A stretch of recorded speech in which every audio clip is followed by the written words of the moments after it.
اعوذ باللہ من الشیطان الرجیم بسم اللہ الرحمن الرحیم. Dear viewers and dear students or dear farmers, veterinary problems and solution channel سے میں ہوں آپ کا host professor doctor Mazhar Ayaz, Cholistan university of veterinary animal science Bahawalpur سے. آج ہم جس ٹاپک پر بات کر رہے ہیں وہ ہے کہ گوٹ یا بکریوں کے اندر جب مسٹائٹس یا ساڑو ہوتا ہے تو اس کا ہم اینٹی بائیوٹکس کے علاوہ کس طرح علاج کر سکتے ہیں. آپ کا host professor doctor Mazhar Ayaz veterinary problems and solution channel سے آپ کو یہ کمپلیٹ تفصیل میں بتاؤں گا کہ کس طریقے سے ہم اس کا علاج کر سکتے ہیں. یہ ایک بکری کا کیس ہے کہ جس میں جو بیتل مکھی چینی بکری ہے اس کو جو بچے پیدا ہوئے ہیں اس کے ساتھ ہی اس کو مسٹائٹس کا مرض ہو گیا ہے، اس کے تھن سوج گئے ہیں اور وہ جو تھن کی سوزش ہے اس کی وجہ سے اس کے دودھ نکلنے میں بھی پرابلم ہے اور دودھ کے جو اخراج ہے اس میں بھی اور جانور کو بھی تکلیف ہو رہی ہے. تو جیسے کہ آپ کو علم ہے کہ یہ مسٹائٹس کا مرض عام طور پر جو تھنوں کی ورم ہے اس کے لیے استعمال ہوتا ہے. اس کو ساڑو بھی ہم دیسی زبان میں کہتے ہیں. تو جب بچے پیدا ہوتے ہیں تو اس وقت یہ ساڑو کا مرض بعض جانوروں میں پیدا ہو جاتا ہے اور اگر اس کو صحیح طور پر اور اس کا صحیح طریقے سے علاج نہ کیا جائے تو اس سے تھن خدا نخواستہ ختم ہو سکتے ہیں اور جو جانور ہے اس کا دودھ ختم ہو سکتا ہے اور اس کے علاوہ ہوانے کے ختم ہونے سے جانور کی جو قیمت ہے یا اس کی جو ویلیو ہے وہ بھی ختم ہو جاتی ہے. تو اس کی کافی ساری وجوہات ہیں جس میں ایک وجہ یہ ہے کہ جو ہارمونز ہیں ان کے اندر امبیلنس ہونا، پھر جو تھنوں کے اندر کے جو گلینڈز ہیں ان کے اندر ورم کا ہو جانا اور باہر سے یا بعض دفعہ اندر سے بچے دانی سے بھی جو جراثیم ہیں ان کا حملہ ہونا، اور یہ تمام جو وجوہات ہیں ان میں سے کوئی وجہ یا یہ تمام وجوہات مل کر اس مرض کا باعث بنتے ہیں. اس کے ساتھ ساتھ بعض دفعہ چوٹ لگنے سے بھی یہ مرض ہو سکتا ہے اور وائرل انفیکشن سے بھی یہ مرض ہو سکتا ہے، اور یہ جو پہلے بچہ جننے والی جو بکریاں ہوتی ہیں پیلن جس کو ہم کہتے ہیں ان میں یہ مرض زیادہ شدید ہوتا ہے. اور ہمارے فارمر حضرات اور ہمارے پریکٹیشنر حضرات اس کو صحیح طور پر ٹیک اپ نہ کرنے کی وجہ سے یہ جو مرض ہے کمپلیکیٹ ہو جاتا ہے اور کمپلیکیٹ ہونے کے بعد اس کی جو پرابلمز ہے اور بڑھ جاتی ہیں. ہم نے اس میں جو مسٹائٹس یا ساڑو ہے اس میں کوئی اینٹی بائیوٹک استعمال نہیں کی،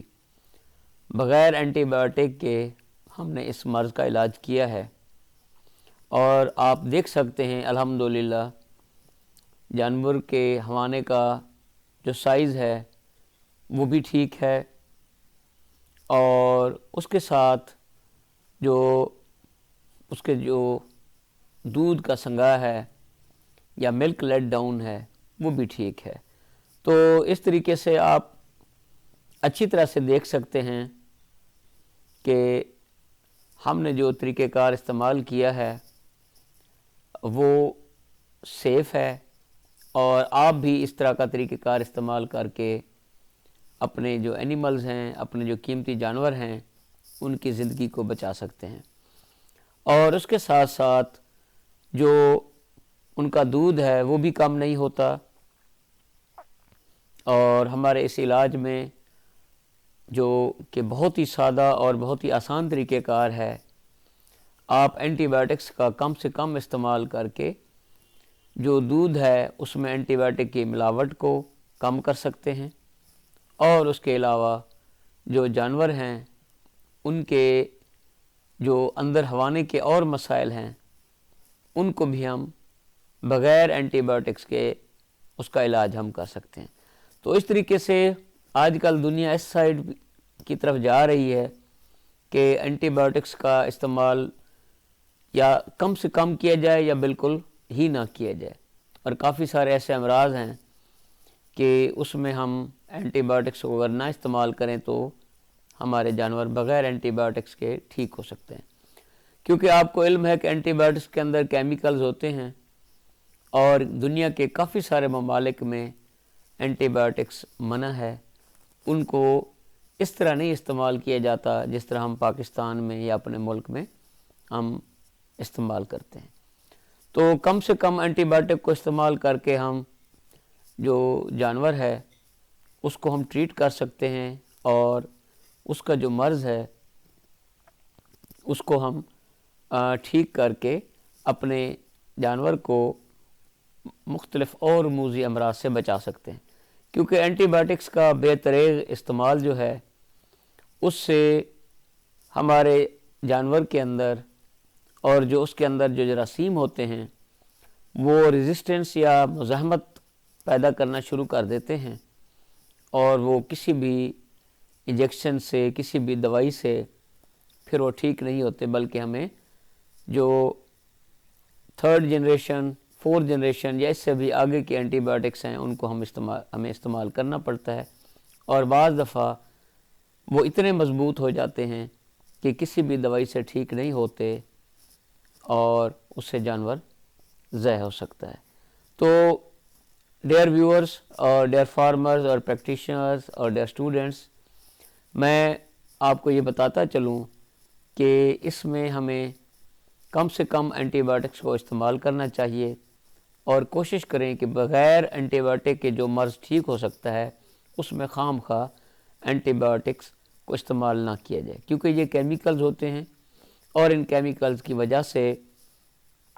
جو اندر والے جراثیم ہوتے ہیں وہ مضبوط ہو جاتے ہیں ان کو کھا کر، اور پھر دوبارہ جب ان کو ہم استعمال کرتے ہیں تو یہ ان جراثیموں کے اوپر عمل نہیں کرتی، اثر نہیں کرتی، اور بیماری بڑھ جاتی ہے۔ تو اسی وجہ سے جو نت نئی اینٹی بایوٹکس ہیں وہ مارکیٹ میں آ رہی ہیں کہ ہمارے پاس جو آلریڈی اینٹی بایوٹکس ہیں ان کو جراثیموں نے کھا کر